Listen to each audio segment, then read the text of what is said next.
Zone TV cartoon कहानी।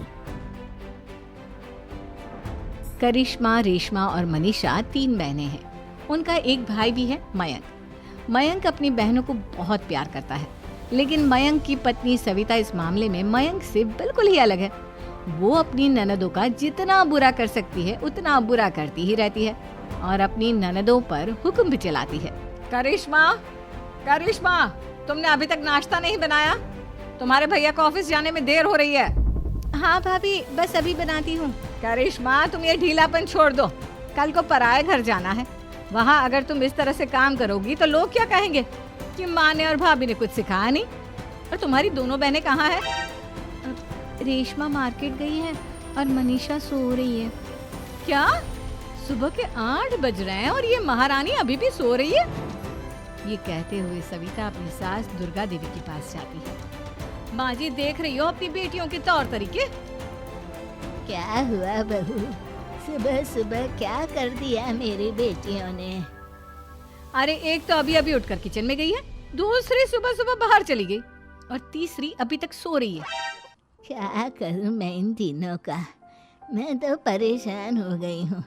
जा जाकर उठा उसे और रेशमा से मैं बात करती हूँ। सविता सीधा मनीषा के कमरे में जाती है और उससे कहती है, महारानी जल्दी उठो, सूरज सर पर आ गया है।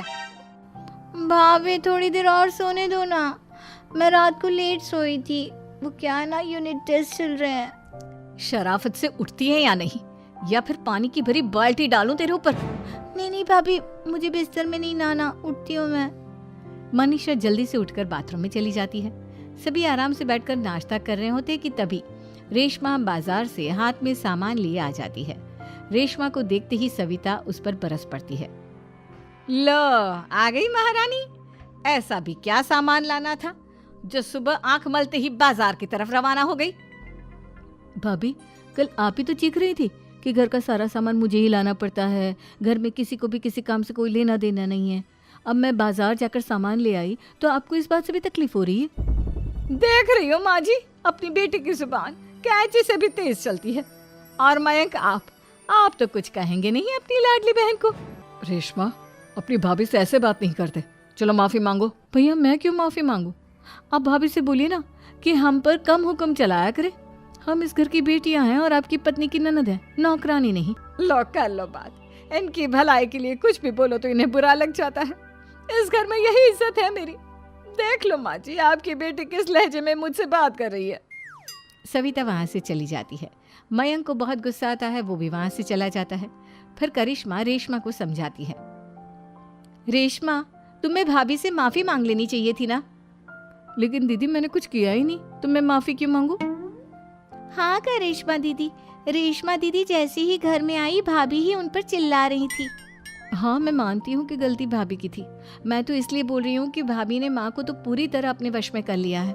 वो हमारी बात सुनती ही नहीं। मयंक भैया हमारे लिए हमेशा खड़े रहते हैं, इसलिए उनकी बात का मान तो तुम्हें रखना चाहिए था ना। कोई फायदा नहीं दीदी, कुछ दिनों की बात और है, भाभी उन्हें भी हमारे खिलाफ भड़का देंगी। फिर वो भी माँ की तरह हमारी किसी बात का विश्वास नहीं करेंगे।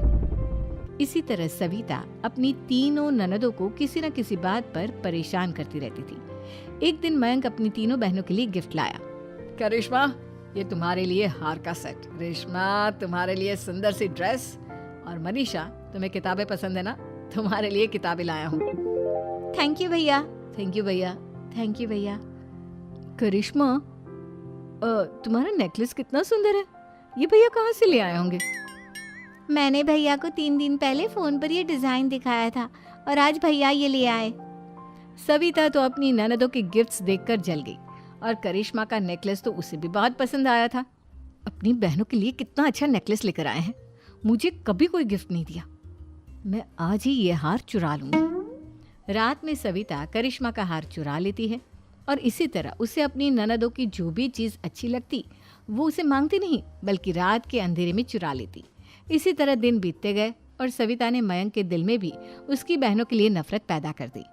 एक दिन मयंक ने करिश्मा और रेशमा के लिए रिश्ता देखा और ये बात उसने घर में सबको बताई।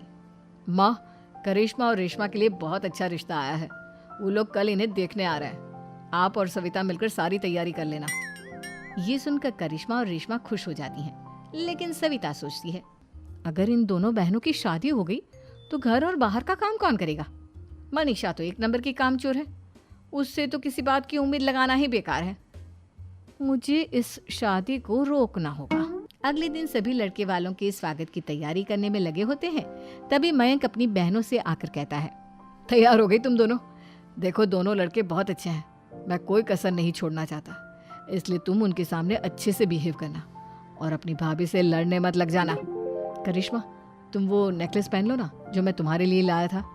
भैया मैं बहुत देर से वो नेकलेस ढूंढ रही हूँ, लेकिन मुझे मिल ही नहीं रहा। क्या तुमने नेकलेस खो दिया? तुम्हें पता भी है वो कितना महंगा था? तुम कोई काम ढंग से नहीं कर सकती। मयंक गुस्से में वहां से चला जाता है। थोड़ी देर बाद लड़के वाले भी आ जाते हैं। वो दोनों बहनों को पसंद कर लेते हैं और रिश्ता पक्का हो जाता है। लेकिन सविता के दिमाग में तो कुछ और ही खिचड़ी पक रही थी। वो पंडित जी के पास करिश्मा की कुंडली लेकर जाती है और उन्हें पैसे देकर करिश्मा की कुंडली बदलवा देती है। जब लड़के वालों के पास करिश्मा की कुंडली जाती है तो वो दुर्गा को फोन करते हैं।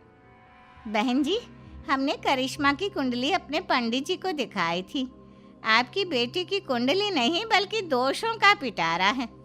देखिए, मैं और मेरे पति इन सब बातों में बहुत विश्वास करते हैं, इसलिए हम आपकी बेटी से अपने बेटे की शादी नहीं करा सकते। इस तरह करिश्मा का रिश्ता टूट जाता है और सभी घर वालों को बहुत दुख होता है। अब कविता सोचती है, चलो करिश्मा का तो रिश्ता टूट गया, अब रेशमा का भी रिश्ता तोड़ना है। क्या करूं? अब सविता आवाज बदलकर किसी अननोन नंबर से रेशमा के होने वाले ससुराल में फोन करती है। हेलो, मैं कौन हूँ कौन नहीं ये आपके लिए जानना ज़रूरी नहीं, बस इतना सुन लो कि रेशमा का 2 साल से किसी के साथ अफेयर चल रहा है। बस रेशमा का रिश्ता तोड़वाने के लिए सविता का इतना कहना काफी था। अब रेशमा का भी रिश्ता टूट गया। मयंक और दुर्गा देवी ने रेशमा को खूब खरी खोटी सुनाई और उससे बार बार उस लड़के के बारे में पूछने लगे। आप दोनों मुझे क्यों परेशान कर रहे हो? अरे कोई लड़का होगा मेरी लाइफ में तो मैं बताऊंगी ना, जब कोई है ही नहीं तो कहाँ से लाऊं मैं कोई लड़का? तो तेरे होने वाले ससुराल वालों को फोन किसने किया था? माँ, मैं नहीं जानती किसने फोन किया था, मैं सच कह रही हूँ। मैं तो पहले ही कह रही थी इसकी लगाम खींच कर रखो, लेकिन मेरी सुनता ही कौन है। आप चुप रहिए भाभी, ये सब आपका ही किया धरा है।